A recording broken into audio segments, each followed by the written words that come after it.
Hola, sí. ¿Qué tal? ¿Cómo están? Ahora, ¿qué tal? ¿Se escucha mejor? Profe, Hola, sí. todo entrecortado, sale cortado el audio. Sí, el internet seguramente que medio muy sobrecargado está a esta altura. Pero en realidad es porque yo estoy un poco mal de salud nomás. Creo que por eso también Sí, estoy... ahora sí salió bien, profe. Ahora sí está mm, saliendo bien. yo mismo estoy hablando un poco entrecortado también. ¿Sabes? Porque tengo la cuerda vocal, está inflamada mi garganta acá. Pero por usar tanto la voz nomás. Hoy es uno de los días que más estoy en clase y hoy hablé como 8 horas ya y estoy siguiéndote ya con este tema. Entonces, más bien es por eso nada más. Y bueno, vamos a empezar entonces la actividad del día de hoy, retroalimentando siempre un poquitito, retroalimentando siempre ya lo desarrollado. Hola, ¿qué tal? Andrea, ¿cómo está? Ahí está entrando otra compañera. Y voy a ir hablando sobre el tema de la reglamentación, ¿verdad? La clase presencial que tuvimos. Hablamos un poquitito sobre la parte arquitectónica, ¿verdad? Todo lo que te tiene que contener el plano, todas esas cosas, ¿verdad? Las normativas, así un poco acelerado, ¿verdad? Pero explicando punto por punto. Y hoy entonces vamos a ir ampliando eso, ¿verdad? Esa es la idea. Entonces, eh,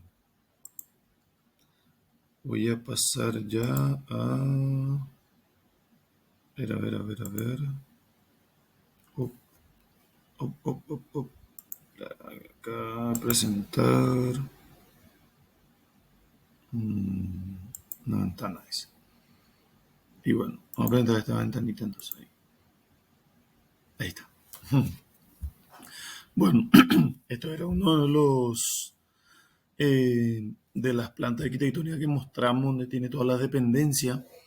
Y justamente eso es lo que tenemos que tener primeramente, ya sea, eh, digamos, de un relevamiento, de un plano nuevo, y en base a eso tenemos que comenzar nuestro diseño. Bueno, el diseño tiene que ver justamente con analizar la funcionalidad, ¿no? Por ejemplo, acá en el dormitorio, ¿qué vamos a instalar? Tenemos que instalar luces y tomas, básicamente. También podemos poner un equipo de aire acondicionado. Y tenemos que ver cómo se abren las puertas para ver qué lado ponemos los interruptores. Podríamos acá, por ejemplo, el interruptor, acá, ¿verdad? Y donde está la cama, el dormitorio, entonces a ambos lados podríamos poner toma corriente. Y las luces podríamos poner uno en el techo o más de uno, depende del cálculo luminotécnico. Y también podríamos poner por las paredes, ¿verdad? ¿Para qué? Para que al poner por las paredes, si es que tiene un ventilador en el medio del dormitorio, no se vea la sombra. Y esa cosa tenemos que ir pensando ya al hacer el diseño, ¿verdad? Todas las cajas que se colocan simplemente un pequeño círculo. Entonces tengo que ir colocando los círculos donde van a ir las cajas e interconectar entre ellos. La interconexión se hace con una línea. La línea representa el ducto, ¿verdad? O el caño, ¿verdad? Entonces eso es lo que tenemos que ir haciendo. Mañana en la clase presencial vamos a hacer algunos ejemplos para los que, eh, por ejemplo, todavía no lo han hecho nunca, ¿verdad? Por ahí algunos ya maneja, ya tiene una base, ya interpreta, ¿verdad? Pero vamos a hacer desde lo más básico para que todos entiendan y no tengan ninguna dificultad. En los baños normalmente se coloca a una altura reglamentaria de 1,30 m, como mínimo puede colocarse más alto. Y obviamente otra vez vemos que luego se abre la puerta y al otro lado colocamos el interruptor, uno para la luz, también un toma para uso múltiple ahí, para una afeitadora, una secadora de pelo, cosas así. Y tenemos que ver dónde tenemos la ducha, ¿verdad? Entonces ahí tenemos que hacer llegar una cañería para sacar los cables ahí y conectar el aparato de la ducha. O también puede ser que tenga un termocalefón Puede ser que el termocalefón esté ahí dentro del baño, o puede ser que no esté dentro del baño, puede ser que esté afuera. Entonces tenemos que llevar la cañería hasta el termocalefón y ya la parte hidráulica se encarga el plomero de hacer llegar el agua fría caliente hasta la mezcladora, que es la famosa llave. Ahora se utiliza la monocomando, que mezcla el agua fría y caliente y ya sale por la duchita. Entonces también podríamos poner un interruptor ahí al lado nomás de la llave de luz, el interruptor de luz. Al lado podríamos colocar un interruptor para el aparato calefón o termocalefón, ¿verdad? Independientemente, ¿verdad? Podríamos poner ahí o eh, podríamos poner cerca del aparato si es que no está dentro del baño, ¿tá? En la cocina tenemos que ver la distribución de los muebles de la cocina, a ver cómo va a ser. En la mesada tenemos que poner tomas universales para cualquier aparato y tenemos que poner tomas especiales. Los tomas especiales son para los aparatos de potencia, por ejemplo, un horno, un microondas, ¿verdad? Una encimera, una placa de cocina y lo que normalmente se usa, así batidora, licuadora, cosas así, siempre tenemos que disponer sobre la mesada. Hay aparatos que se colocan embutido, por ejemplo, si uno tiene un mármol ahí, ¿verdad? Y se coloca, se suele llamar anafe. Y si es eléctrico, entonces necesita una tomada donde enchufar eso. Y en el caso de la anafe, entonces necesitaríamos de un toma debajo de la mesada. Entonces tenemos que prever una cañería y una caja ahí por debajo de la mesada para posteriormente hacer el cableado para un circuito especial para ese aparato, ¿tá? Entonces eso, por ejemplo, iría en la cocina y además tenemos que ver la parte de iluminación. Muchas veces va en el techo y si uno tiene un mueble de cocina, a veces debajo del mueble, así encima de la mesada de mármol también puede haber algunos spots así, ¿verdad? Localizados así, que le da un aspecto, por un lado, decorativo, ¿verdad? Para que luzca tu cocina. Y por otro lado, también una iluminación así ya específica, ¿verdad? Que ilumine esa zona. Entonces, vos podés activar esa iluminación cuando tenés la necesidad de usar la cocina nada más y cuando no la usas, apagar esa parte y utilizar la iluminación general que estaría ya en las paredes o en el techo, ¿tá? Obviamente acá en el pasillo también tenés que poner, acá hay que tener un lavadero, tenés que ver si por ahí tenés un aparato, ¿verdad? Puede ser un lavarropa, tal vez también tenga un secarropa. Entonces tenés que prever una o dos tomadas de tomas especiales para poder, eh, a ver, voy a admitir a la compañera que está ingresando. Ahí está, bienvenida. Y entonces para que pueda poner el cableado luego, ¿verdad? Y conectar los aparatos correspondientes. Eso tiene que hablar ya todo con el cliente o en el caso de que estés haciendo un relevamiento de tu instalación y no tenía en esa condición, ya en tu nuevo diseño tenés que prever de que eso esté en las condiciones correctas, ¿verdad? ¿Por qué? Porque tenés que hacer una distribución de los circuitos que vas a emplear y sabemos que los circuitos pueden ser luces y tomas juntos o separados y por zonas, puedes poner una zona de dormitorio, otra zona baño, otra zona cocina, otra zona comedor y no hacer toda la instalación completa con uno o dos circuitos nada más, ¿verdad? Por lo menos tener dividido, ¿verdad? En tres zonas, entonces cuando se trifasica eso, simplemente en esa zona distribuyense las fases y ya solucionas, ¿verdad? Si tienes un circuito, trifasicar te va a llevar mucho más esfuerzo, trabajo, ¿verdad? Gasto y todo eso. Entonces, es preferible que ya tengas preparado eso si es que el presupuesto amerita, ¿verdad? Si es que el presupuesto no amerita, obviamente que tenemos que hacer lo mínimo, ponerle lo que el cliente necesita, aunque sea una toma, una luz en cada zona. Y obviamente que eso se debería de dimensionar, ¿verdad? Y vamos a ver ahora en el reglamento, ya habíamos comentado en la clase presencial, que hay criterios de iluminación y hay criterios de usar cantidad de tomas como mínimo que uno debe cumplir para que esté conforme a la normativa del reglamento de instalación eléctrica, ya sea el de ANDE o ya sea del INTN, ambos tienen la normativa.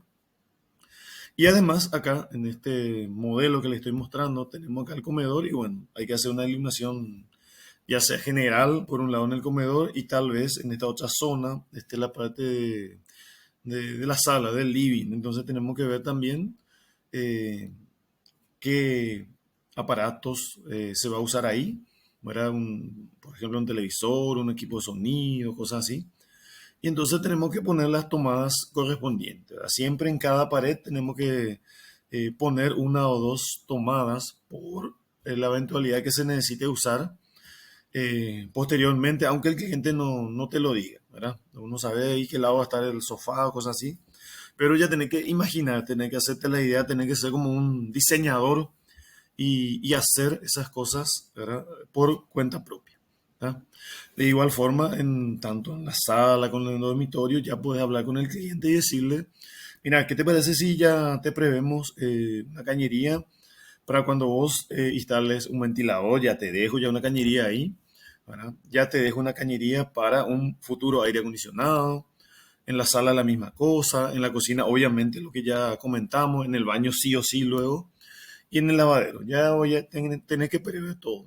¿Tá? Y eso tenés que tener en cuenta que los circuitos de luces y tomas, como habíamos visto en la clase presencial, que tiene una limitación de potencia que es 2200 vatios. O sea que vos podés poner hasta 2200 vatios. En realidad, si es una instalación grande, te va a quedar chico esos 2200 vatios. Vas a tener que obviamente dividir en varios circuitos y tenés que equilibrar cuando el circuito sea trifásico en las diferentes fases. Entonces, tus circuitos, si es instalación pequeña, monofásica todavía, previendo una futura trifasicación, igual tenés que distribuir en varios circuitos y zonificar eso, así como dijimos, ¿verdad? Dormitorio, uno o dos dormitorios, baño con el pasillo, ¿verdad? Por ejemplo, la cocina con el comedor, la sala, ¿verdad? La iluminación externa, el patio y por ahí tener un quincho o por ahí tener una planta alta, cosas así. Entonces, prever también la distribución correcta de esos circuitos y aparte todo lo que no es luces y tomas comunes y que tengan aparatos que usen cierta potencia. En el reglamento dice un HP o un kilovatio. Si supera eso, tenés que hacer un cableado de un circuito independiente. El circuito independiente, como habíamos dicho, es un circuito que consta de una llave de protección y un cableado totalmente separado. Puede ir en la cañería donde circulan cables de otros circuitos siempre y cuando la capacidad sea suficiente, pero los cables deben ser exclusivos de esos aparatos. Eso quiere decir circuito independiente. ¿Tá? Obviamente que eso encarece todo el tema de la instalación, la cantidad de materiales, la cantidad de elementos que vas a ir usando y también obviamente la mano de obra. ¿Verdad? Pero uno tiene que asesorar bien al cliente, ¿no? O sea, decirle, mira, acá tenemos que instalar mínimo para uno, dos, tres circuitos independientes, aparte de los circuitos comunes de luz y toma, que por más que tu instalación sea chica, yo te recomiendo que lo hagas por zona, para el caso de que haya una falla en una zona, no le afecte a la otra zona, que no sea que tener una avería en la sala, en el comedor, te afecta al baño, el dormitorio, la cocina, cosas así. ¿Verdad? O tener una avería en la parte externa, ¿verdad? Un toma que quedó por ahí a la intemperie, cosas así, se averió y te afecta a toda la instalación interna. Entonces, esas cosas tenés que conversar con el cliente y explicarle la necesidad de que eso se haga en esas condiciones. ¿Verdad? Cueste un poco más, igual, ¿verdad? De tu parte ya tenés que explicarle al cliente que debe ser así. Si él te dice, bueno, yo no puedo pagar eso, no puedo, ¿qué podemos hacer? No podría hacer una instalación sencillita nomás, baratita, así como para que yo pueda mudarme y bueno, después de la mudanza yo voy a ir instalando ya cosas nuevas y bueno, y te llamo y hacemos la ampliación, ¿verdad? Pero por ahora por lo menos poneme un toma en el dormitorio, en el baño, un toma en la cocina, un toma en el comedor, un toma en la sala y poneme aunque sea una luz en cada dependencia y afuera poneme una luz a cada lado, en el patio, cosas así. Entonces, son cosas que tenés que conversar con el cliente, ¿verdad? O sea, vos tenés que asesorarle bien, pero si querés hacer el trabajo, obviamente que tenés que hacer lo que él te pide, ¿verdad? Él o ella, ¿verdad? El cliente que, al final el que va a pagar y lo que puede pagar tenemos que, digamos que, ajustarnos a su presupuesto, ¿verdad? Y lo que haces, obviamente, tenés que hacer conforme a la normativa, poner en las alturas correspondientes las llaves, los artefactos, usar los caños correctos y importante también el tema de la ubicación del tablero principal. El tablero principal, como habíamos dicho, el tablero que recibe la energía desde el puesto de medición, donde detrás del puesto de medición tiene una primera llave de protección, que es la famosa llave limitadora, que es la llave que protege a toda la instalación, es el primer elemento que protege y posteriormente ya dentro de la casa tenemos el tablero que es el general, el que recibe toda la energía desde el medidor pasando por la llave limitadora y distribuye a todas las dependencias a través de todos los circuitos, a todos los artefactos que consta la propiedad, ¿verdad? Entonces, la instalación de ese tablero también es muy importante. ¿Por qué? Porque el tablero, por ejemplo, no podemos instalar en cualquier parte, no puede quedar externo, no debería, aunque igual va a funcionar, ¿verdad? Pero no debería por el tema del acceso, ¿verdad? Que alguien venga y corte la energía y uno no puede hacer nada, cosas así, ¿verdad? Y también es mejor que esté protegido, que esté bajo techo y que esté accesible, pero no en por ejemplo, una dependencia privada, ¿verdad? No debería en lo posible estar dentro de un dormitorio, por ejemplo. Obviamente que no va a estar dentro del baño ni tampoco en la cocina, sería muy conveniente, ¿verdad? Aunque en la cocina podríamos tener un tablero que sea de los elementos de la cocina, un tablero más pequeño, sería un tablero que depende otra vez del tablero principal, que es el más grande, y que se denomina tablero seccional, ¿verdad?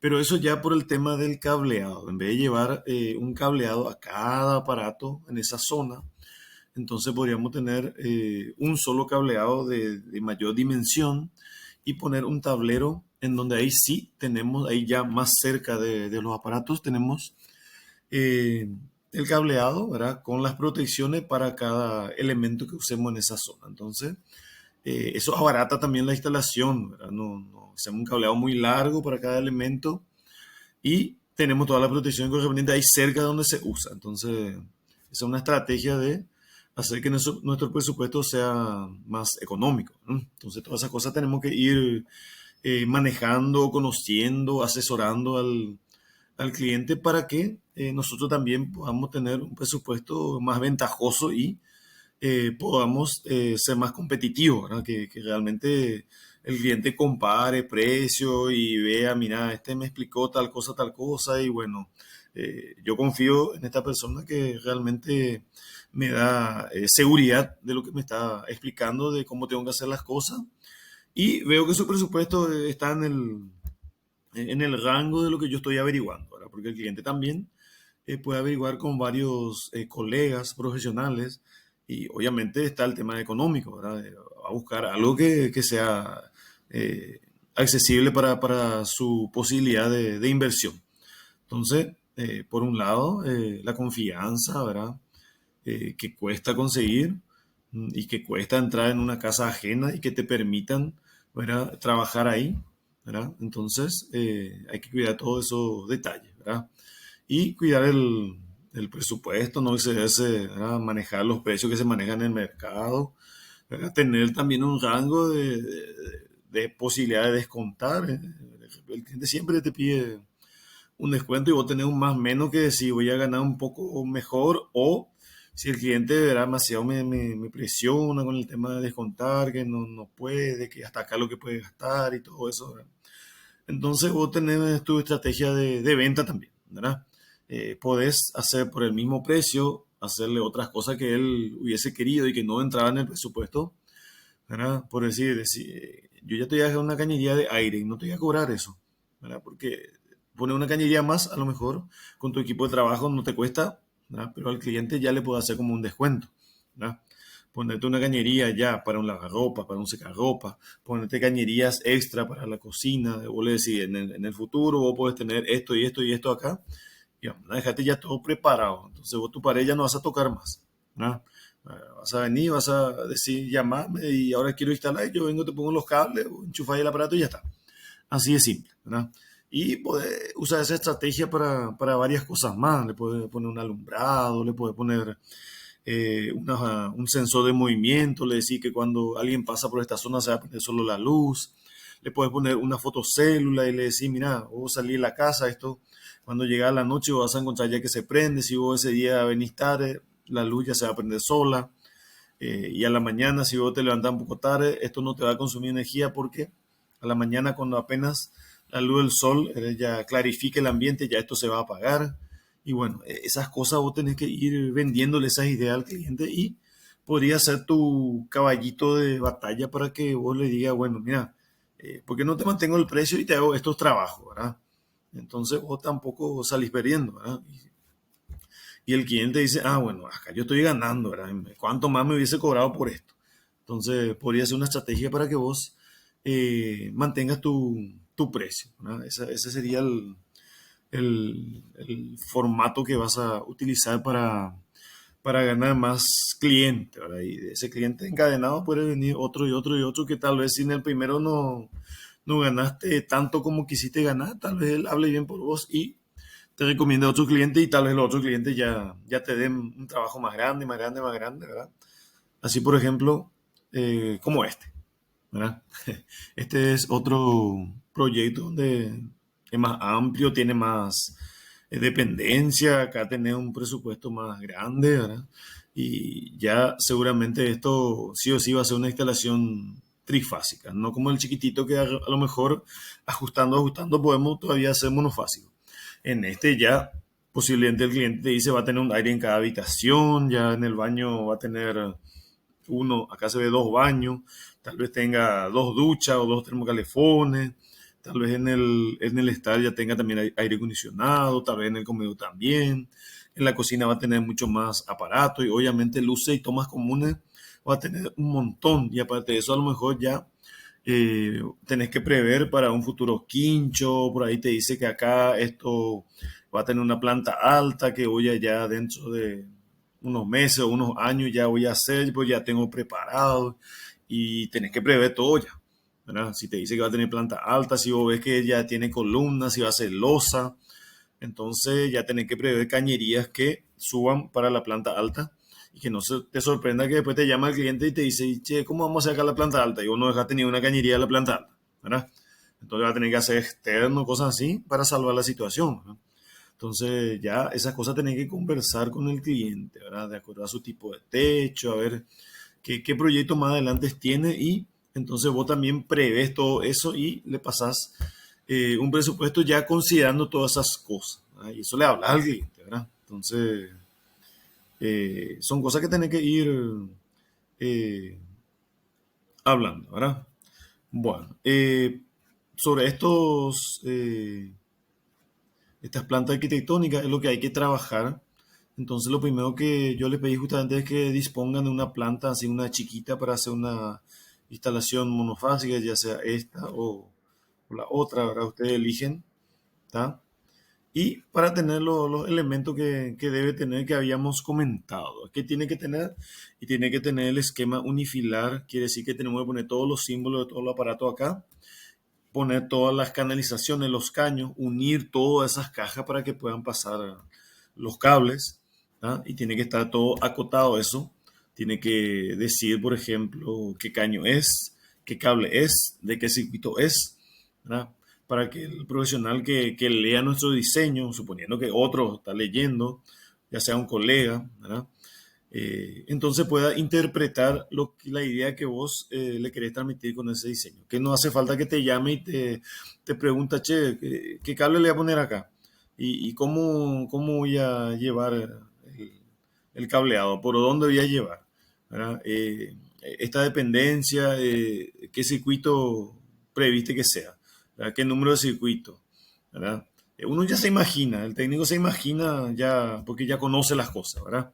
Pero en el diseño vos tenés que suponer que el que va a leer no tiene ni idea de lo que vos eh, le quisiste decir oralmente, ¿verdad? Tiene que leer el dibujo y tiene que interpretar. Y para eso obviamente tiene que ser un profesional del área, ¿verdad? Porque un profesional que no sea del área tal vez va a mirar todos los dibujos, no va a entender algunas cosas o muchas cosas, ¿verdad? Entonces, para el efecto tiene que tener esa preparación y eso es lo que queremos que aprendamos a realizar, ¿verdad? Bueno, pasando un poco al otro. A ver, espérenme un poquitito. Acá, al reglamento. Vamos a ir al reglamento un ratito, ¿verdad? Para mirar un poco, ¿verdad? Por lo que ya asistieron a la clase presencial, ya estuvimos viéndolo muchísimas cosas acá. Entonces, ya les hablé sobre todo lo que es la parte reglamentaria, la introducción teórica, ¿verdad? Entonces, vamos a ir viendo qué más nos faltó ver, ¿verdad? Está bueno. Entonces acá vamos a ver. Profe, Sí, parece que hay una pregunta ahí que te hicieron sí, sí. por escrito. Ah, ya. ¿Qué pregunta hicieron por escrito? Mm.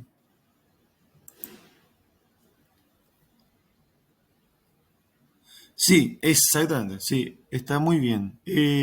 Justamente mañana tengo previsto hacer ejemplo de los esquemas. Básicamente los esquemas que se emplean pues son los esquemas unifilares y multifilares.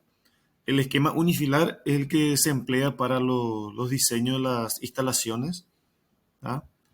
Y el esquema unifilar es el que es más entendible, ¿verdad? ¿Por qué? Porque ahí se muestra todo el cableado completo tal cual como debe ir.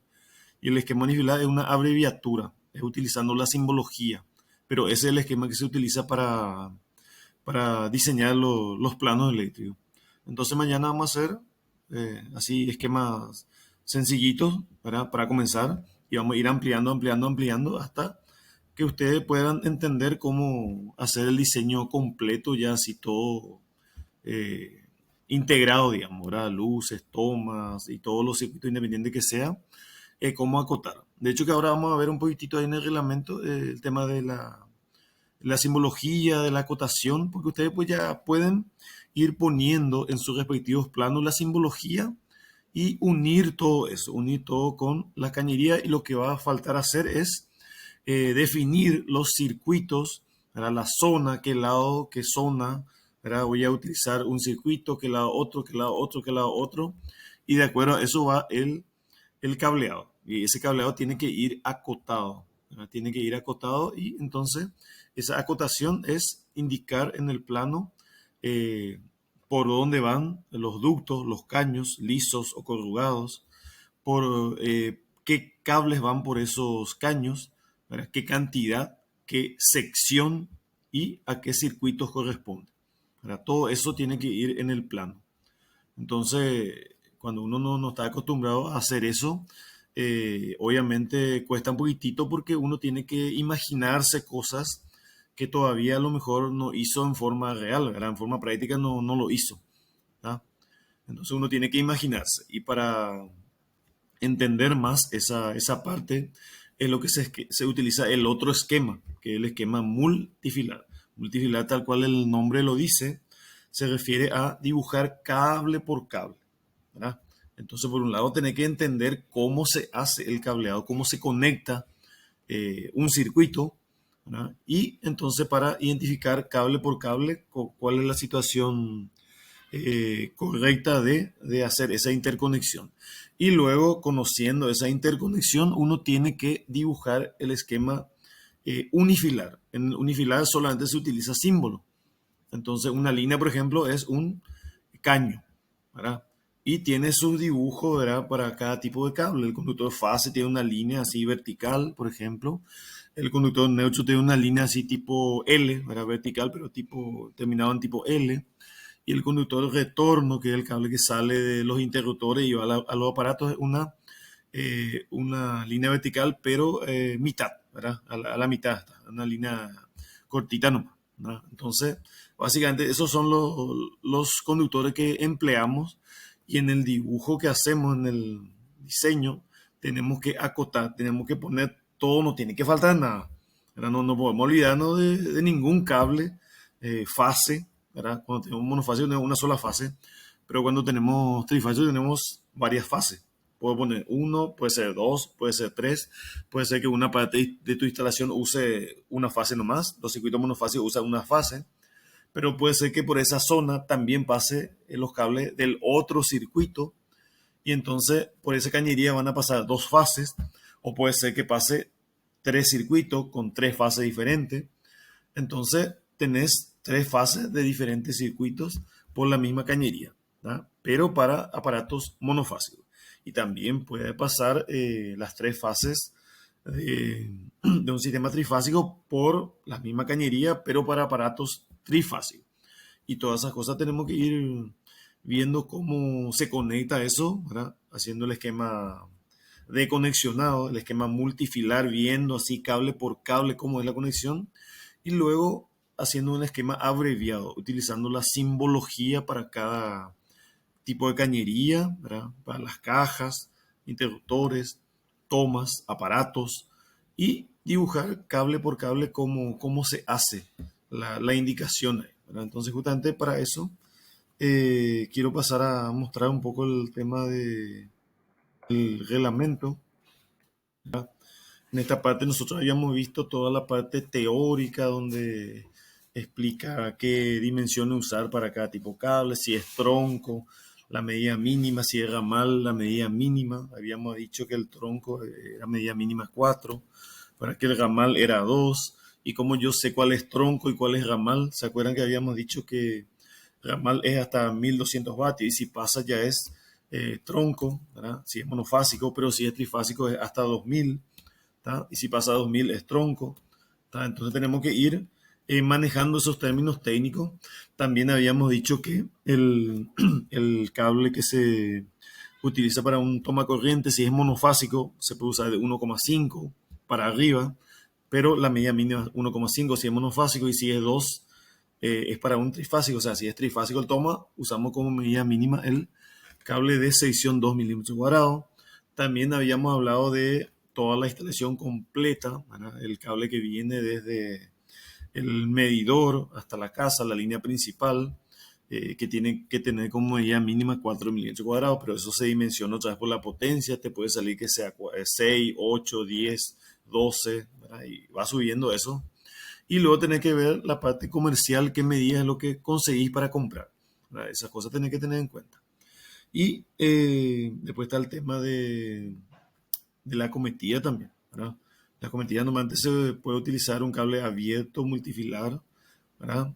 El mismo que se utiliza dentro de la casa o preferentemente se utiliza el cable preensamblado de aluminio. ¿Por qué?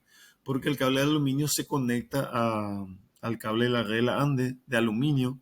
Entonces, aluminio con aluminio, si yo empalmo, habíamos dicho que hay menos posibilidad de que haya falla en la conexión. Ahora, cuando el cable cruzó ya la vereda o cruzó la calle y llegó a nuestra columna, entonces ese cable que baja tiene que ir dentro de una cañería, dentro del caño de bajada, que se utiliza un caño galvanizado pesado, en un caño que tiene una pared bastante gruesa. Y entonces, como le había comentado, si uno alza con una mano nomás ese caño, ese no es el caño correcto, ¿verdad? Porque te venden por ahí por las ferreterías y todo preparado, tiene toda la curvita, todo espectaculares, pero ese es un caño que no es reglamentario, ¿verdad? Te puede costar baratito, un 150, 200, y bueno, por el precio tenés que darte cuenta que no es el caño que la ANDE exige, ¿verdad? Y por ahí, si se va y se verifica, y bueno, te podrían eventualmente sancionar, ¿verdad? Te podrían decir, esto tenés que cambiar y bueno, te va a salir un doble gasto ahí. Para mejor gastar y gastar una vez y que quede ya. Si no vas a gastar inmediatamente, entonces podrías tener la opción de utilizar una cañería así provisoria, ¿verdad? Un tipo de palma, de madera, de metal. Ahí podría utilizar un caño barato, ¿verdad? Provisorio, ¿verdad? Una caja provisoria, todo eso. Y luego hacer tu puesto de medición definitivo. Para el puesto de medición definitivo habíamos visto también que hay medidas reglamentarias, si es monofásico o si es trifásico. Y también está la opción, en el caso de que tengas muchos usuarios que vas a interconectar, por ejemplo, si tenés departamentos, si tenés así salones que alquilás, cosas así. Y en ese caso se utiliza el famoso panel de medidores. Entonces el panel de medidores es un tablero grande donde tiene ya un corte general, tiene unas barras, ¿verdad? Que son lugares donde se conectan los diferentes medidores para hacer los empalmes a las diferentes fases, ¿verdad? Y facilita los empalmes ahí en vez de estar encimando todo en un borne, vos llevas y poner un terminal adecuado, tipo hoja, le poner un bulón, ¿verdad? Conectar eso y distribuir a todos los medidores. Y de los medidores tener otra vez dentro del mismo tablero un espacio, un riel grande donde pueden ir las llaves de protección, las llaves que se llaman limitadoras, y a partir de ahí eso alimenta a cada tablero, ¿no? Eso mismo se hace en un edificio, se tiene ahí, a veces se tiene a nivel o a veces se tiene subterráneo, a veces en el primer subsuelo, en el segundo, en el tercero, ya depende del edificio. Ahí se tiene un panel de medidores enorme, un panel grande, donde hay una llave general, suele ser llave de 400 amperes lo que se utiliza, y ahí se distribuye, ¿no? Y ahí se puede tener todo el tema del panel de medidores para cada departamento por niveles otra vez, ¿no? Y por medidor para cada usuario. En el caso del edificio se hace así. Se tiene un tablero grande ahí abajo y luego eso se sube, hay un espacio para subir los cables, eso se llama montante, le suelen llamar, ¿verdad? Que es un espacio donde se ponen todas unas regletas, ¿verdad? Que son para colocar los sujetadores, las grampas por los cuales vos sujetas el cable que sube en forma vertical, ¿verdad? Entonces cada cierta distancia tenés esa regleta donde vos te vas colocando los sujetadores, las grampas y vas sujetando el cable que va subiendo en el respectivo nivel que vos necesitas y ahí ingresa hasta el tablero que le corresponde a cada propiedad, digamos, ¿no? Entonces, eso puede tener varios cientos de metros. Ahí si tiene demasiado longitud, puede poner un tablero de distribución ahí a la mitad otra vez. Si tiene un 20 pisos, cosas así. Entonces a lo mejor puede poner a los 10 pisos, poner un tablero grande y a partir de ahí distribuir los otros 10 pisos, cosas así. Entonces no hay que subir desde el subsuelo hasta el piso 20, luego subir tú con tu cable, ¿verdad? Son estrategias que tenés que ir manejando, ¿verdad? Solamente los cálculos electrotécnicos tenés que hacer de acuerdo a la carga que tenés ahí instalada, ¿verdad? Y de acuerdo a eso dimensionar las cañerías, dimensionar los cables, dimensionar las protecciones, ¿verdad? Que básicamente ahora se utiliza todo llaves termomagnéticas, ¿verdad? También está el tema del uso de los diferenciales, ¿verdad? Que ya habíamos comentado que son las llaves salvavidas, que vos tenés que poner obligatoriamente el nuevo reglamento, el de INTN, te obliga a instalar por lo menos una llave diferencial, una llave salvavidas en forma general para toda tu instalación, ¿verdad? Lo correcto sería, ¿verdad? Que puedas poner sobre cada circuito, en especial en esos circuitos donde hay manejo de lugares húmedos, por ejemplo, cocina, baño, bañera, hidromasaje, cosas así, sauna. En esos lugares sí o sí tenés que poner diferenciales porque el riesgo ahí es mayor. Ahí la persona está muy expuesta a un choque eléctrico, ¿verdad? Otra alternativa sería que utilice una tensión de seguridad en vez de poner, o igual puedes poner nomás también, ¿verdad? Pero aparte de eso puedes usar aparatos que trabajen con baja tensión, por decir, que trabajen con 12, 24 voltios, entonces si es menos de 50 voltios se considera que la tensión es segura para la persona. O sea, si por ahí recibe un choque eléctrico de baja tensión, lo más probable es que no le cause mayormente daño. A lo mejor le da un pequeño susto, cosas así, pero no le va a quemar, no le va a dar una fibrilación ventricular, se dice, paro cardíaco, básicamente. Entonces, de esa forma va a trabajar con seguridad. Voy a pasar acá rápidamente, ¿verdad? Voy a saltar eso que ya vimos ayer, que es toda la normativa que recién comenté. Y voy a ir, por ejemplo, a la página 51. ¿Está? En la página 51 acá del reglamento que tenemos, ahí tenemos la medida reglamentaria de la hoja que tenemos que usar que habíamos comentado.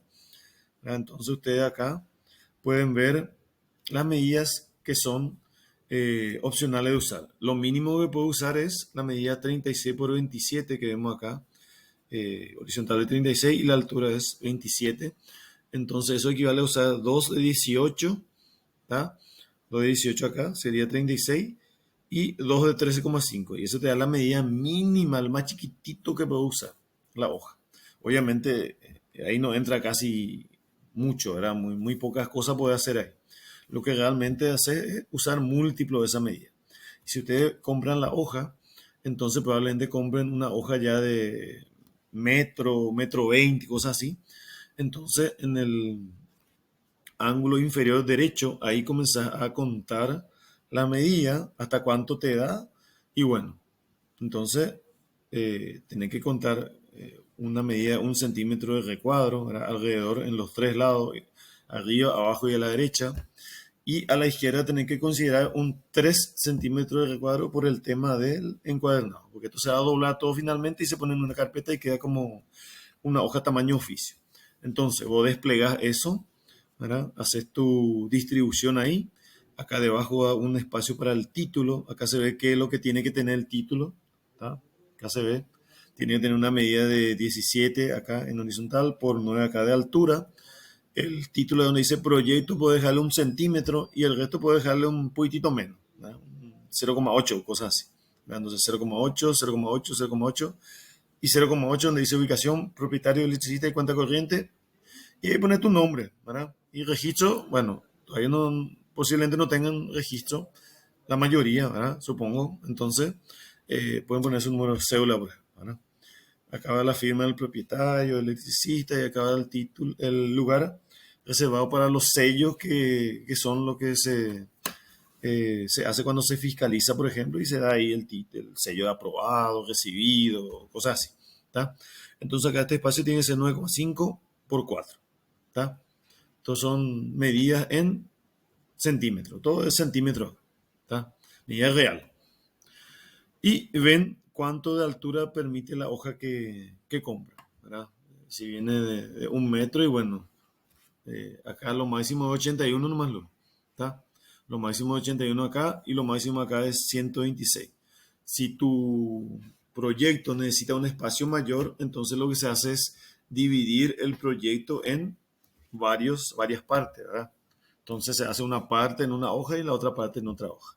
De hecho que cuando tenés un edificio, entonces tenés niveles y dentro de esos niveles tenés diferentes tipos de departamento tipo A, tipo B, tipo C, tipo D, cosas así. Y después arriba mismo tenés el famoso penthouse, que es un departamento mucho más amplio, que tiene toda la terraza y todo eso, y el más costoso también, ¿verdad? Y el más amplio. Entonces, normalmente en cada plano, ¿verdad? Se elige, ¿verdad? Qué espacio necesitas para que quepe ahí tu proyecto a escala, como 50, tiene que ver cuántos metros en realidad tiene de largo y ancho tu proyecto y al transformar en escala 1,50, entonces tiene que ver cuánto ocupa respecto al espacio que vos tenés ahí en tu plan.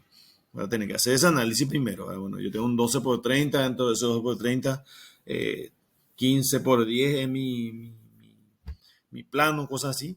Y bueno, tengo que ver ese 15 por 10 cuánto ocupa de espacio, ¿verdad? 15 metros, ¿verdad? Y como yo sé, y los metros que serían, cada metro sería 100 centímetros, y en el dibujo equivaldría cada metro a 2 centímetros.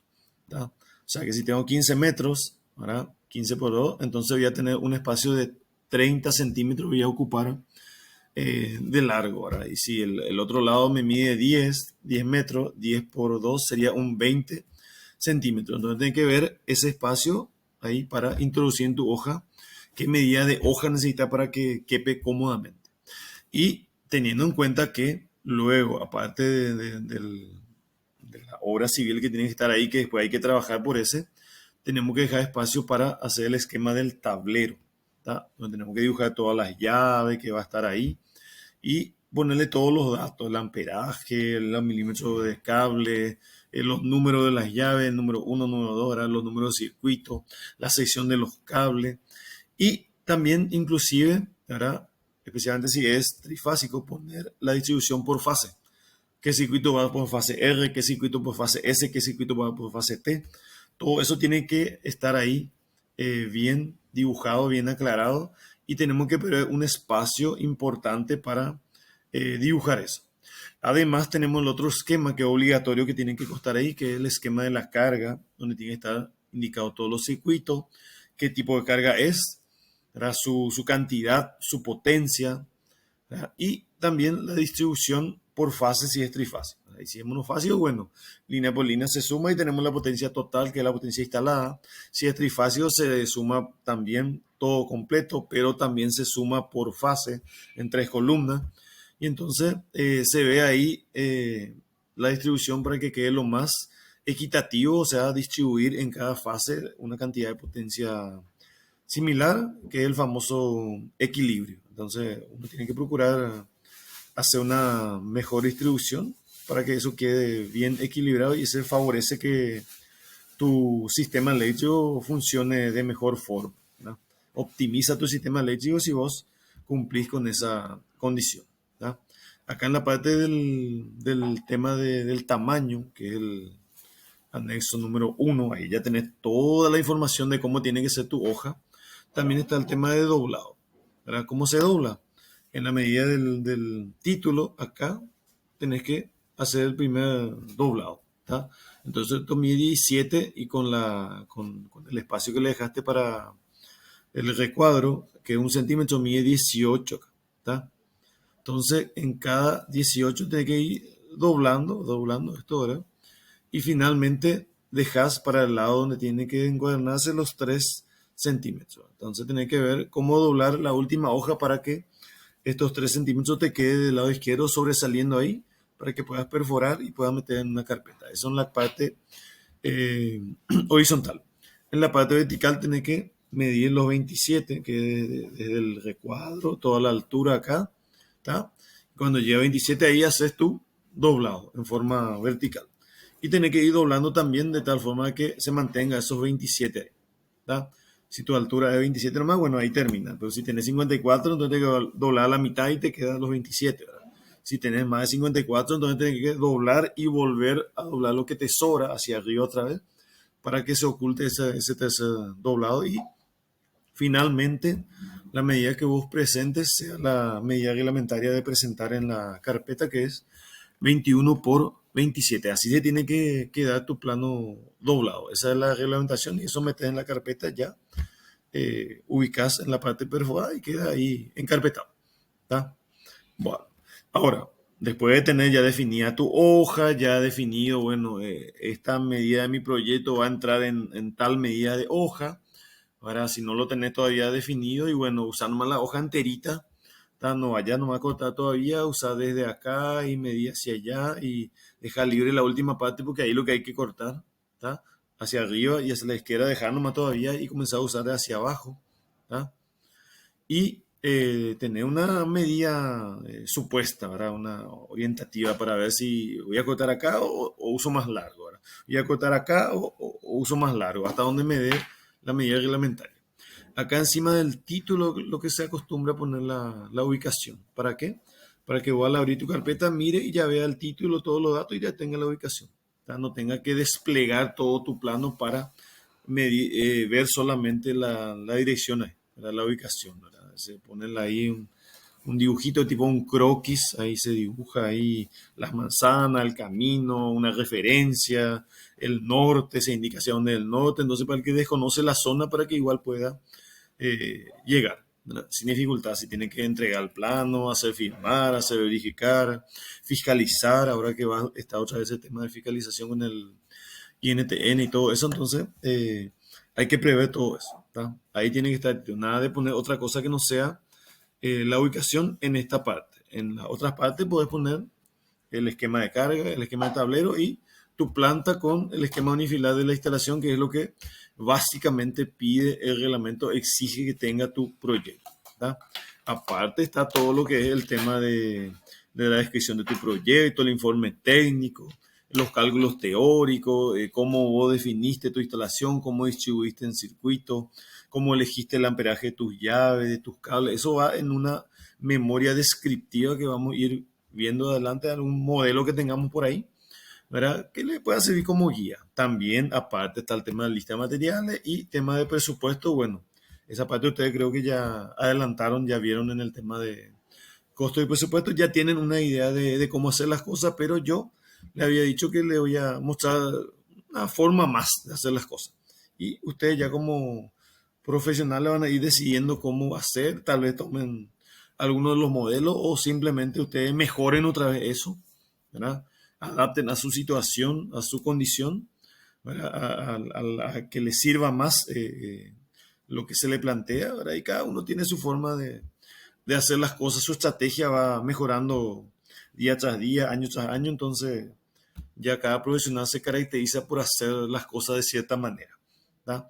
También ya por el tema técnico por un lado y por un tema económico por otro lado, porque no hay una sola solución a los problemas, hay varias soluciones y cada técnico tiene su estrategia de solucionar conforme a la normativa y que le sirva al cliente, por sobre todas las cosas.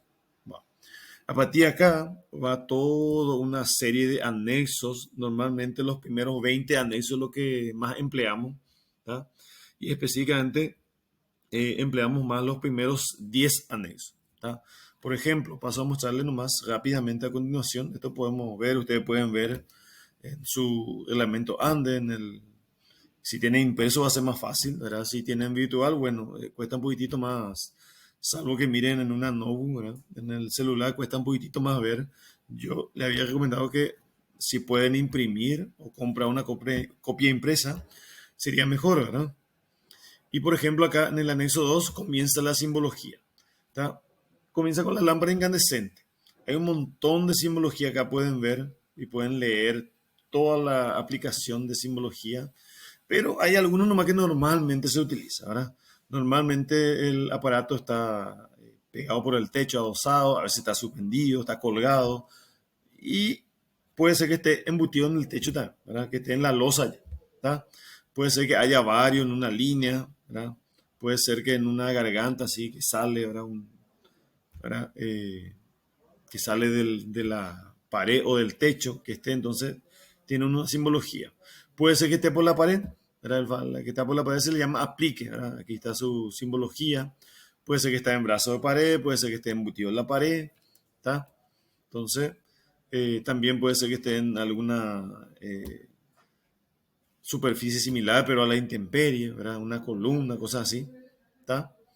Y hay diferentes simbologías para cada situación. Uno, si tiene dudas, simplemente consulta el reglamento, no hay ningún problema de consultar, solamente tiene que saber que en el anexo 2, ahí, bueno, ahí comienza toda la parte de simbología y tiene de la página 52 hasta la página 85. Acá yo voy a ir pasando eh, rápidamente para que puedan mirar y ustedes pueden entrar en detalle a mirar cada indicación de qué es cada cosa, ¿tá? Ahí pueden ver los fluorescentes, fíjense cómo es el fluorescente, así nomás se dibuja, ¿verdad? Pues igual que el incandescente, adosado, suspendido, embutido, una línea continua, no es que voy a dibujar, si hay 40 fluorescentes así en línea, no es que voy a dibujar 40 de estos, no, voy a poner un dibujito acá y voy a decir que hay 40 por 40 vatios, cosas así, 40 fluorescentes, 40 vatios así alineados, ¿tá? O 40 de otra potencia, ¿verdad? O tal vez pueda ser que haya, por ejemplo, 2 de 2 por 40 o 3 por 40, ¿verdad? O 4 por 40 también hay, ¿está? Y ahí puede ser otra que sea fluorescente convencional, que sea con reactancia electrónica, que sea fluorescente tipo LED, que ya no usa ninguna reactancia, cosas así, ¿está?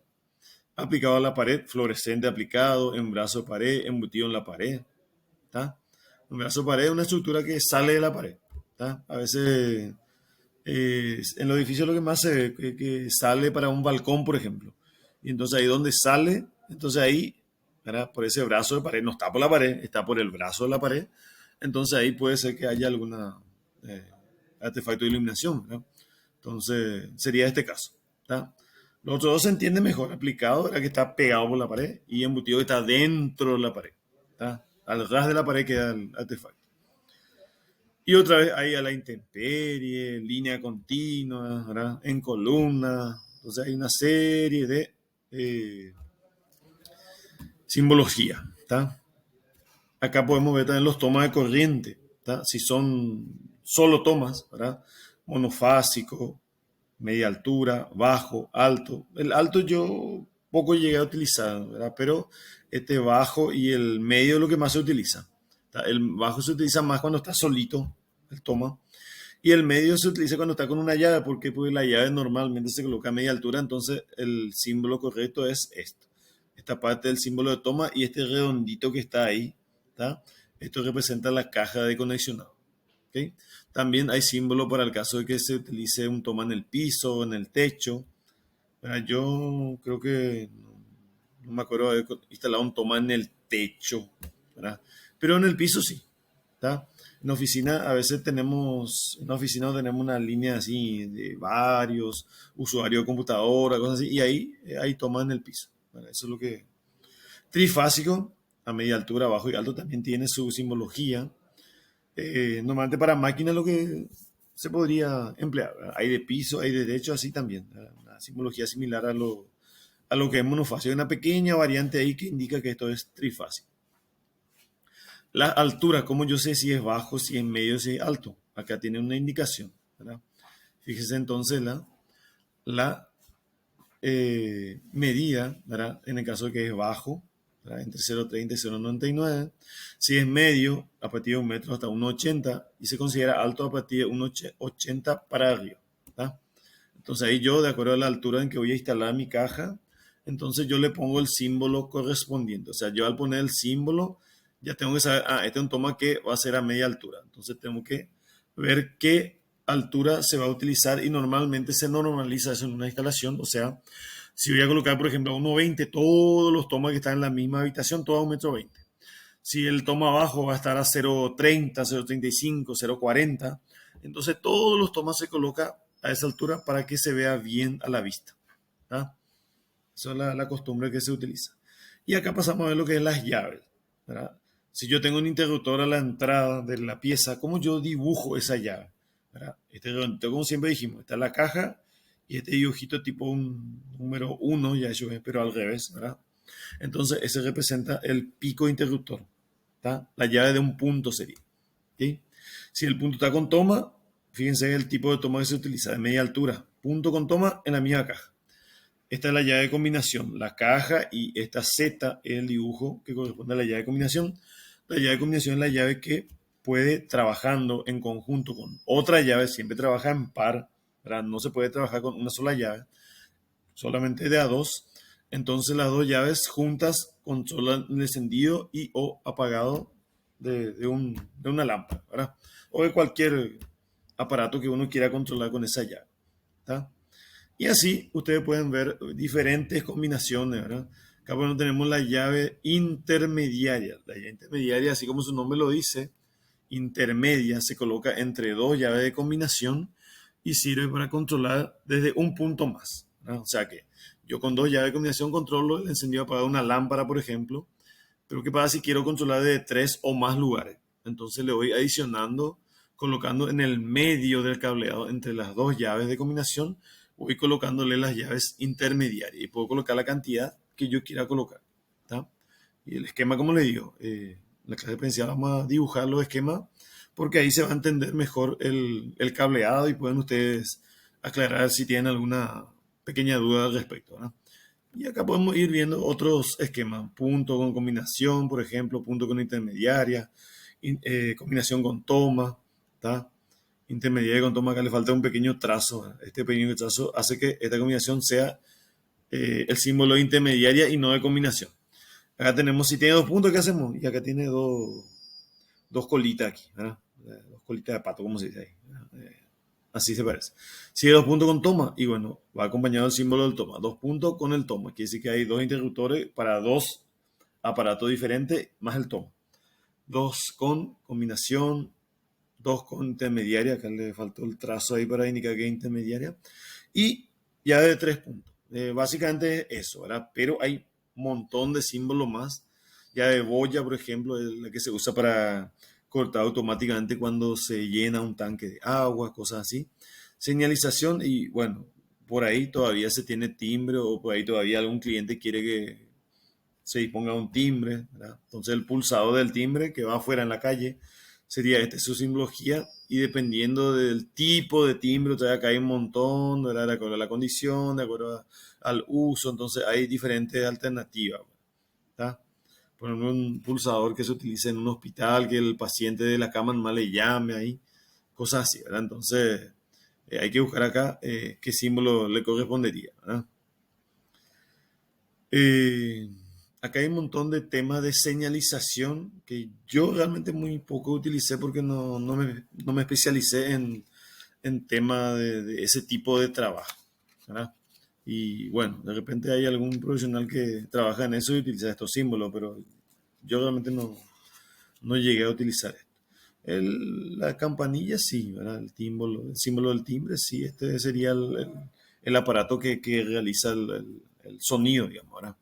¿Está? Entonces hay variante otra vez acá. ¿Está? Pasamos más adelante, hay símbolo para teléfono, ¿verdad? Instalación telefónica que normalmente se hace en la misma planta, pero en otro plano. No se mezcla con la parte eléctrica, se utiliza y se denomina señales débiles. Entonces todo lo que es telefonía, todo lo que es señales de audio, señales de parlante, cosas así, señales de televisión, ¿verdad? Cableado. Entonces eso va en otro y otro y otro y otro plano, no se mezcla. Nosotros hacemos aparte la parte eléctrica. ¿Tá?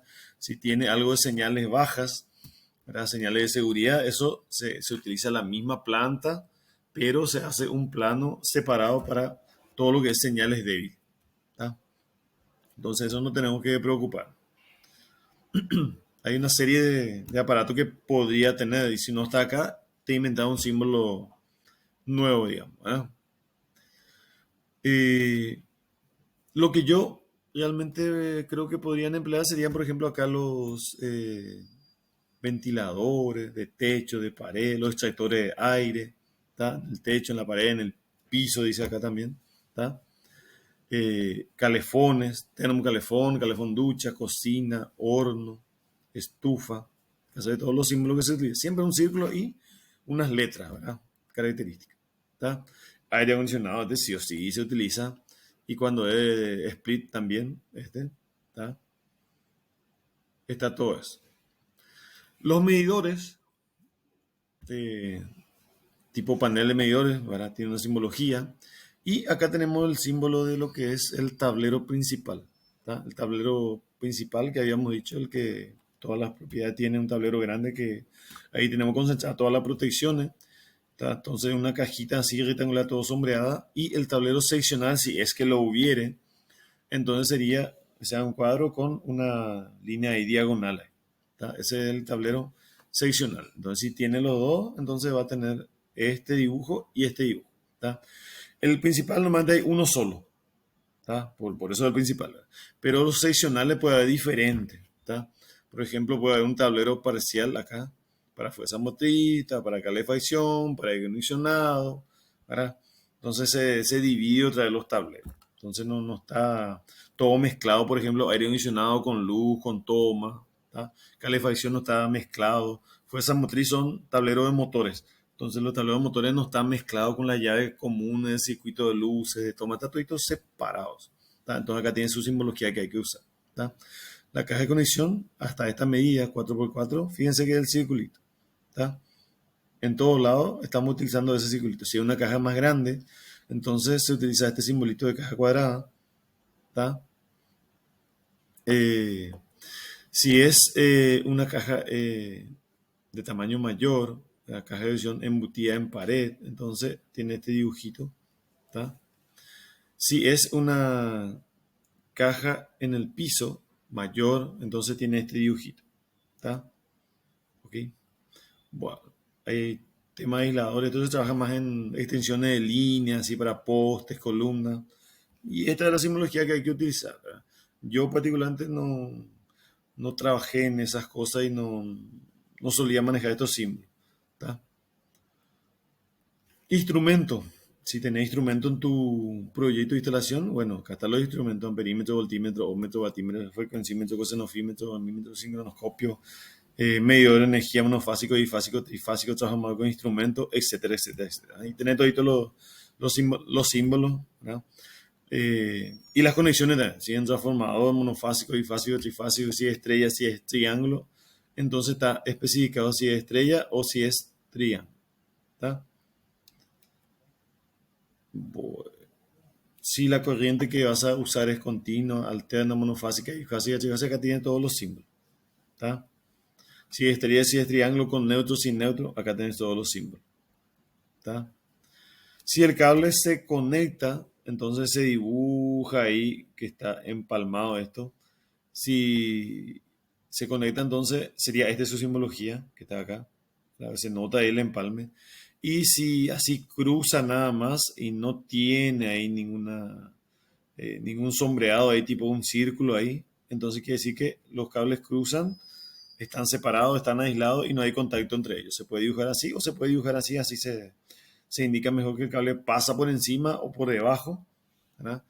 Pero, o va en paralelo a la misma cañería, pero no hay contacto eléctrico entre ellos. Cuando hay contacto, se dibuja así, ¿verdad? Así, se nota luego que hay un empalme, ¿verdad? Acá. Esta es una derivación y esta es una conexión, ¿está? Y la puesta a tierra acá tenemos, ¿verdad? Podemos ver dos dibujos, ¿verdad? Famosos. Este se usa más en electrónica, se ve ahí los componentes electrónicos que están conectados a masa, le dicen esto. Y esta es la famosa conexión a tierra que nosotros utilizamos así. La línea, que puede ser desde el medidor, por ejemplo, y la puesta a tierra. Y tiene que existir eso y tiene que, en la realidad, tiene que existir también. ¿Está? En el símbolo y en la realidad. Todo lo que es generadores de corriente continua, ¿verdad? El mismo círculo, la G de generador, ¿está? Si es motor, una M, ¿verdad? Una línea, ¿verdad? Entonces, motores de corriente continua. Si son generadores o motores de corriente alterna, la G y la simbología de corriente alterna. Ven acá, ¿verdad? De triángulo, ¿está? Monofásico o trifásico, ¿está? Y acá en el anexo número 2 de simbología también está la simbología de la canalización, que nosotros cada caja redonda que pongamos, que simboliza la caja, simboliza la caja o de llave o de conexión, ¿verdad? Y los tableros tienen su propia simbología, que es el rectángulo. Si es todo pintado es principal, si tiene una línea cortada así en diagonal ahí es un tablero seccional. Entonces la unión, ¿verdad?, con caños entre las diferentes cajas sería la línea, ¿tá? Y sobre esa línea tenemos que hacer lo que se conoce como acotación, ¿verdad?, o canalización, que es poner cuántos cables va, y acá tenemos que indicar la medida del cable, del caño y del circuito, ¿tá? Entonces acá como podemos leer, hay un dibujito largo, esa es la fase, un dibujito corto, ese es el retorno, y acá la primera medida es el cable de mayor sección, que sería la fase. El cable de menor sección sería el retorno. Los dos cables están en un caño de media pulgada y corresponde al circuito número 3. Acá se puede leer también eso mismo que le estoy diciendo acá, ¿verdad? Y eso hay que hacer para cada acotación, ¿verdad? Cada canalización tiene su acotación, ¿verdad? Entonces acá, por ejemplo, se pone una línea nomás que representa que hay conductores ahí. No te dice qué conductor ni cuántos conductores. Y vos tenés que saber cuántos van y poner. Hay uno de dos, que sería este. Hay uno de uno, que sería este. Está en un cañón de media pulgada y corresponde al circuito 3. Esto significa lo mismo que lo que está arriba. De hecho, acá dice idem como arriba dice. Solo que es una forma diferente de acotar. En vez de poner cable por cable, entonces pongo una línea que representa a todos los cables que pasan por ahí y luego hago el detalle del cableado. ¿Está? Si pasa neutro, tengo que poner la medida, ¿verdad? Cuántos cables, de qué sección, y tengo que poner N para representar el neutro. ¿Está? Entonces, por ejemplo, bueno, creo que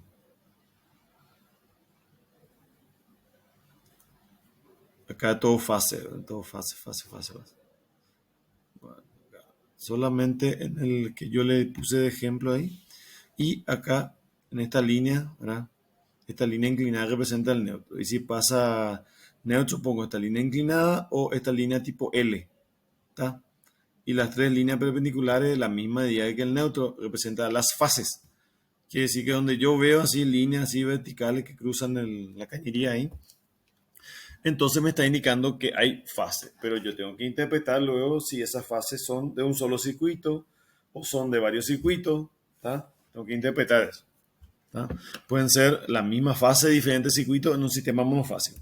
Puede ser la misma fase de diferentes circuitos en un sistema trifásico o puede ser la misma fase, ¿verdad? O sea, diferentes fases, ¿tá? De diferentes circuitos, ¿tá?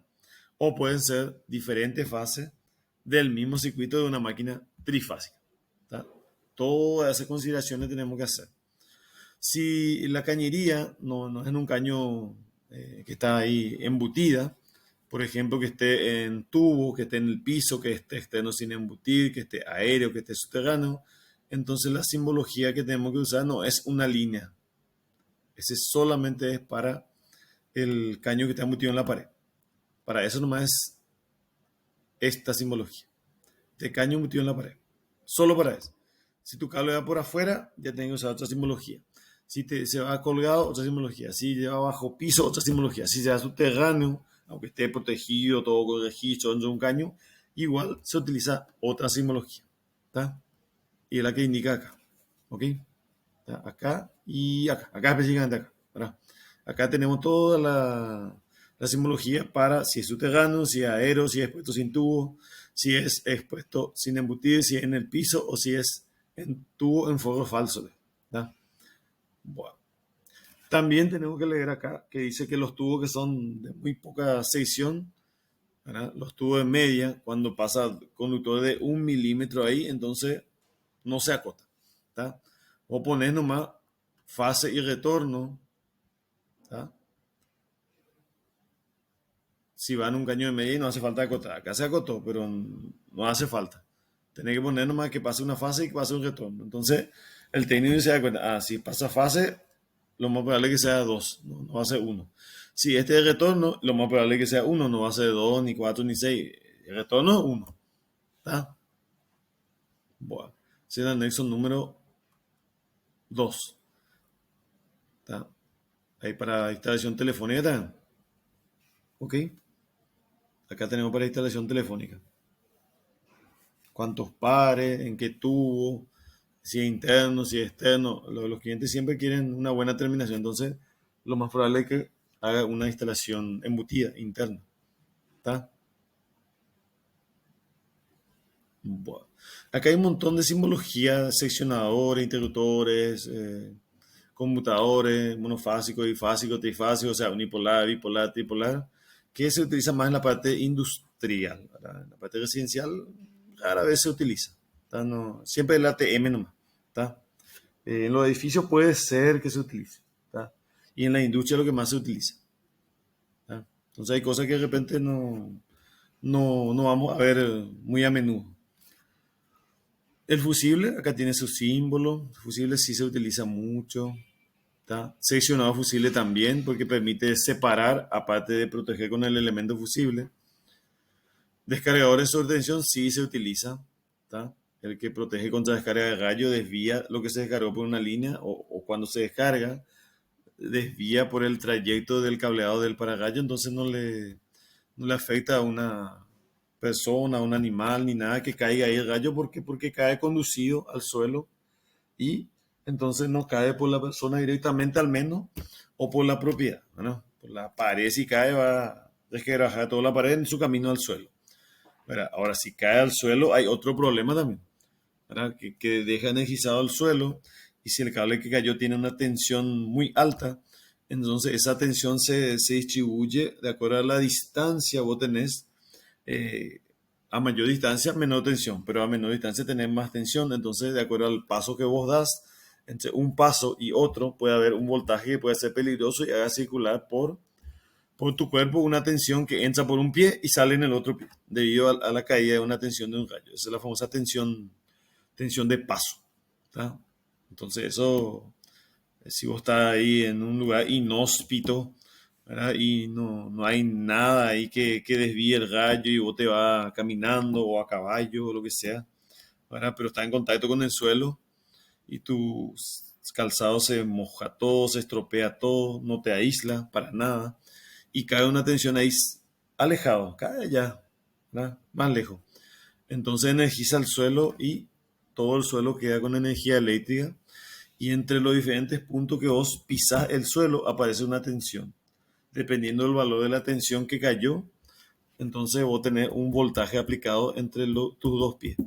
Si el voltaje está aislado, entonces vos te salvás de sufrir una electrocución. Pero si por ahí tu calzado no es tan buen aislante y vos te conectas ahí, resulta que entre esos puntos que vos conectás hay una diferencia potencial de, por decir, 1000 voltios, ¿tá? Entonces, esos 1000 voltios va a hacer que circule una corriente por tu cuerpo y dañe, ¿verdad? A la persona. Entonces, hay que tener en cuenta de que eso podría ocurrir, es un fenómeno que ocurre, entonces tenemos que prever cuando hay mal tiempo, cosas así, ya saber dónde guarecernos, no salir a pisar el patio, cosas así, porque si cae un rayo es peligroso, ¿tá? También podríamos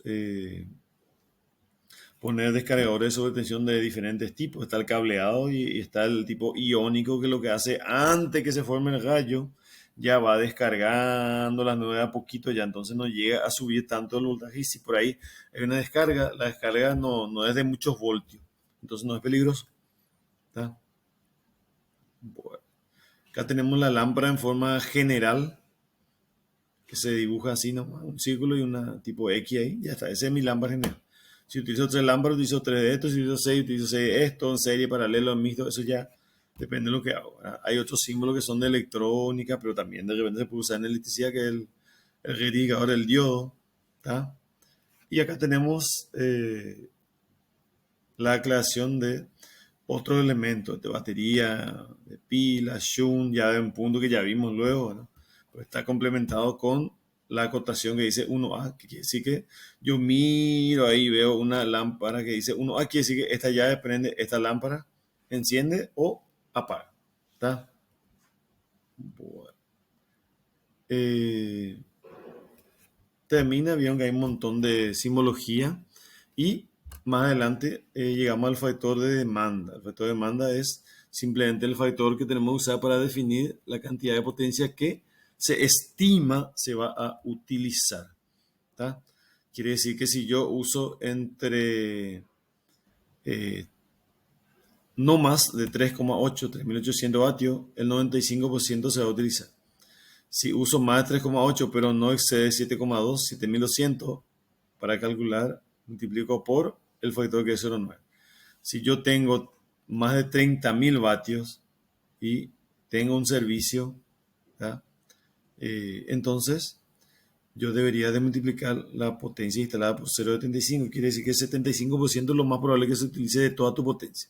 Ese es el concepto de factor de demanda, que hay que atender, no hay que confundir con un factor de potencia, porque el factor de potencia relaciona los tipos de potencia. Y factor de demanda es el porcentaje de utilización estimado, ¿verdad? Estimativamente hablando, que acá la ANDE nos facilita para que tengamos una referencia, ¿tá? Nosotros como profesionales podemos decir, no, acá se usa 100% y bueno, toda la potencia que te sale como suma de potencia en tu tabla, usa tu completo para hacer el cálculo de tu protección, por ejemplo. Y si podés usar menos, porque realmente tu circuito está sobredimensionado, entonces te conviene usar el factor de demanda para disminuir la capacidad de dimensionamiento de tus llaves y de tus cables que están sumando mucho en tu presupuesto, ¿no? Entonces podría poner menos cables de 4 o de 6 o de 10 y poner solamente esos cables gruesos en los lugares donde sí o sí se va a necesitar esos cables gruesos. No poner en cualquier parte nomás también, no porque pongo más grueso y me dijeron que es así o yo he visto que es así. Bueno, está perdiendo plata ahí, así tal vez vaya a mejorar, pero no es un mejoramiento completo. El mejoramiento completo sería cuando también dimensiones por factor de demanda toda tu utilización y en el caso de que sea una instalación nueva, te convendría hacer eso, ¿verdad? En el caso de que una instalación existente, bueno, tenés que relevar y ver si se corresponde lo que vos eh, calculaste con lo que está presente ahí. ¿Tá? El anexo número 4 trata de la parte de iluminación que tenemos que ir viendo ahora en clase presencial. eh, Cómo usar esos datos de la cantidad de luz que hay que usar para cada dependencia. ¿Tá? Hay, de hecho, acá también en el anexo 4D, una tabla orientativa donde te dice que si vos querés esta cantidad de luz, tenés que poner la cantidad de vatios por metro cuadrado, ya sea fluorescente, ya sea incandescente o ya sea vapor de mercurio. ¿Tá? Entonces es más fácil usar esto directamente. ¿Yo qué necesito? ¿Qué es mi negocio? ¿Es una sala de lectura o es sala de dibujo? ¿O es eh, una dependencia general? ¿Verdad? Entonces, no, es de lectura. ¿Verdad? Entonces, la cantidad de luz debe ser 300. Para obtener 300, tenés que multiplicar tu medida, tu metro cuadrado de tu habitación, por ejemplo, por 16,8 si es lámpara fluorescente lo que va a usar. Si va a usar incandescente, multiplica por 48 y si se va a poner mercurio por 21, multiplica. Entonces ahí te va orientando de cuántos vatios en total necesitas para que tu cantidad de luz sea la que vos precisas tener ahí en ese lugar. ¿Tá? Bueno, acá aclara de cuáles son las condiciones para que esta tabla funcione. Dice que la altura tiene que ser hasta 3 metros, las paredes tienen que ser color claro y los artefactos tienen que tener un rendimiento medio. Quiere decir que tiene que ser artefactos que no sean muy viejos, por decir así. Porque con el tiempo el artefacto va perdiendo su rendimiento. ¿Verdad? En un momento entrega una cantidad de luz y a medida que se va envejeciendo el aparato cada vez entrega menos luz. Y también está el tema de mantenimiento. Si uno no hace un buen mantenimiento, la cantidad de luz cada vez decrece. ¿Tá? ¿Por qué? Porque se va tapando, se va llenando de polvo, se va oscureciendo el vidrio, la pantalla. Y si uno no limpia, entonces eso empeora la situación de mi iluminación. ¿Tá?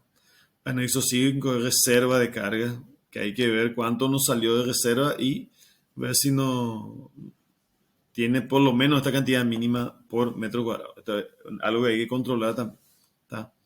Para todos las condiciones. Acá en el anexo 6, algo que también utilizamos mucho, que es para dimensionar por capacidad de conducción. Nosotros vemos cuánto amperaje nos sale, ¿verdad?, el circuito y venimos acá hasta 3 conectores en el tubo, acá en el medio, acá expuesto y acá la intemperie, 3 condiciones, ¿verdad? Y la condición central es la que utilizamos normalmente porque sí o sí posiblemente haya 3 conectores en el tubo y que la temperatura del conductor no sea los 60 grados y que el ambiente que está acá indicado sea hasta 30 grados centígrados. ¿Tá? En esa condición sirve usar directamente esta tabla. Entonces yo digo, mi circuito consume 25 amperes, entonces es más de 17, de 25, entonces me fijo en 27. ¿Tá? Y miro acá qué sección de cable usar y me dice que tengo que usar cable de 4 milímetros cuadrados. ¿Tá? Si mi circuito consume, por decir, 35 amperes, veo acá 33, ¿verdad? Pasa de 33, entonces tengo que mirar ya 45. Entonces para 35 amperes utilizo 45 y acá me dice que tengo que utilizar cable de 10 milímetros cuadrados. Entonces así de simple como hay que utilizar esta tabla que sería el anexo número 6, en donde de ahí nosotros sacamos la dimensión de la sección de conductor que tenemos que usar. ¿Tá? Ya con el uso uno memoriza y ya sabe, bueno, si la potencia es menos de 2200 no sale luego 10 amperes y si es menos de 10 amperes yo puedo utilizar cable de 1,5 nada. ¿Tá? Si es más de 10 amperes, entonces si no supera los 12, hasta 1,5. Si supera los 12 y no los 15, pues si es 14 y medio, cosas así, entonces hasta 2 milímetros cuadrados sería la sección mínima. Yo puedo ampliar esa sección, ¿verdad? La mínima es esa, pero yo puedo ampliar. ¿Tá?